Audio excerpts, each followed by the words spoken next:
Good morning, everyone. Thank you for being here today.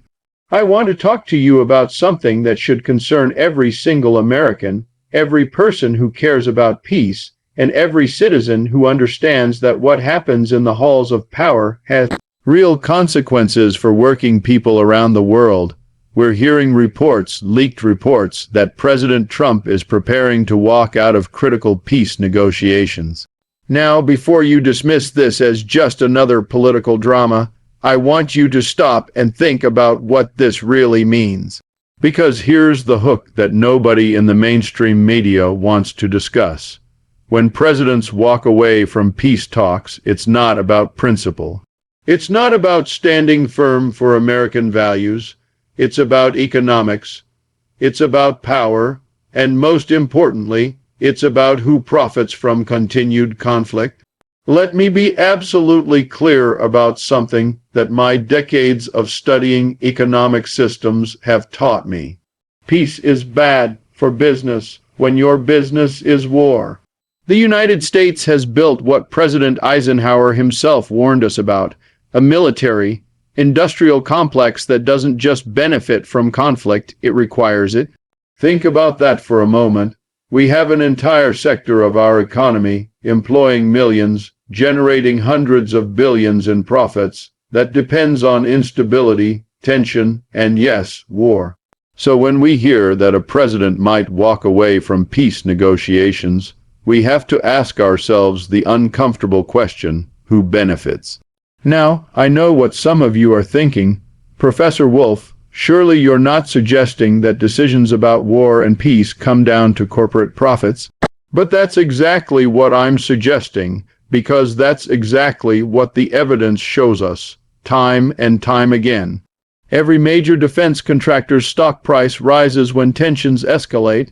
Every weapons manufacturer sees their quarterly earnings jump when conflicts intensify.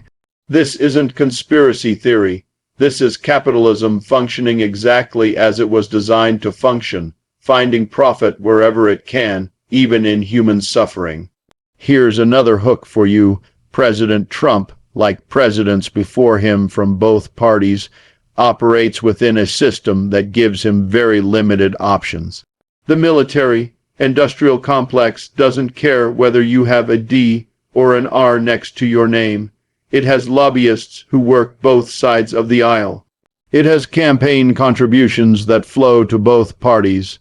It has revolving doors where generals become defense contractors and defense contractors become Pentagon officials. This system doesn't want peace talks to succeed because successful peace talks mean reduced military budgets, canceled weapons contracts, and closed military bases. But let's go deeper, because the issue isn't just about weapons manufacturers.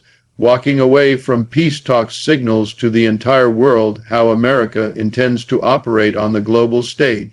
It tells other nations that we prefer confrontation to cooperation, that we choose dominance over diplomacy. And here's what that means for working Americans. More military spending means less money for healthcare, for education, for infrastructure, for all the things that would actually improve people's lives. Every dollar that goes into a missile is a dollar that doesn't go into a school. Every billion spent on a new weapons system is a billion not spent on addressing climate change or rebuilding our crumbling bridges. The timing of this leaked information is also worth examining. In our current political moment, with economic inequality at historic levels, with working families struggling to afford basic necessities, with young people drowning in student debt and unable to buy homes, what does it say about our priorities when we're prepared to walk away from peace? It says that the interests of ordinary Americans come second to the interests of those who profit from perpetual conflict. Now, I want to address something that defenders of this position might argue. They'll say, we can't negotiate with our enemies, we can't show weakness, we have to maintain our strength. But here's what they won't tell you. True strength isn't measured by your ability to walk away from negotiations.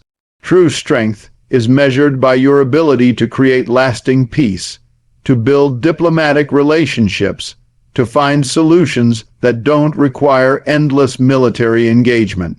Walking away isn't strength, it's a failure of imagination and a surrender to the forces that profit from continued conflict. Let me give you some historical perspective.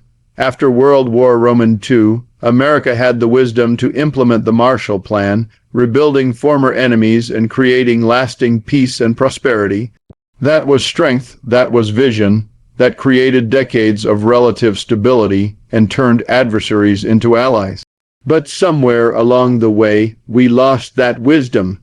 We replaced it with a doctrine of endless intervention, permanent military presence, and the idea that America's role in the world is to police it rather than partner with it.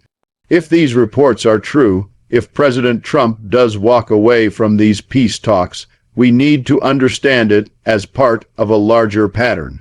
It's a pattern where short-term political calculations and corporate profits take precedence over long-term peace and human welfare. It's a pattern where the military solution is always the first option rather than the last resort. And it's a pattern that we, as citizens, as voters, as human beings, must challenge and change. Here's what I want you to take away from this evening. The decision to walk away from peace talks isn't made in a vacuum. It's made within an economic system that has built-in incentives for conflict. It's made within a political system that's heavily influenced by defense industry money. And it's made within a media environment that often fails to ask the fundamental questions about who benefits and who suffers when peace efforts fail. The working people of America, and indeed working people around the world, have everything to gain from successful peace negotiations and everything to lose from their failure. We don't profit from war, we pay for it with our tax dollars, and sometimes we pay for it with the lives of our children who serve in the military. Meanwhile, a small number of corporations and their shareholders accumulate enormous wealth from continued conflict. So, what do? First, we demand transparency. We demand to know the real reasons behind these decisions. Second, we demand that our elected representatives prioritize peace over profit, diplomacy over dominance. Third, we build movements that challenge the military, industrial complex, and demand that our resources be used to build rather than destroy, to heal rather than harm, to create peace rather than perpetuate conflict. In closing, I want to leave you with this thought. The leak about President Trump potentially walking out of peace talks should be a wake-up call for all of us. It should remind us that the decisions made in Washington have profound consequences for people everywhere. It should motivate us to get involved, to speak out, to demand better. Because if we don't, if we remain silent and passive, we're complicit in a system that chooses profits over peace, that chooses military solutions over diplomatic ones, that chooses the interests of a few over the welfare of the many. The choice before us is clear. We can accept a world of endless conflict, where peace talks fail and military budgets soar while our communities crumble. Or we can demand something different. We can demand a world where diplomacy is given a real chance, where peace is pursued with the same vigor we currently reserve for war, where human needs come before corporate profits. Thank you for your attention, and thank you for caring enough to think critically about these issues. The future we create depends on citizens like you being informed, engaged, and willing to challenge the systems of power that too often operate against our interests. Let's work together to build that better future. Thank you.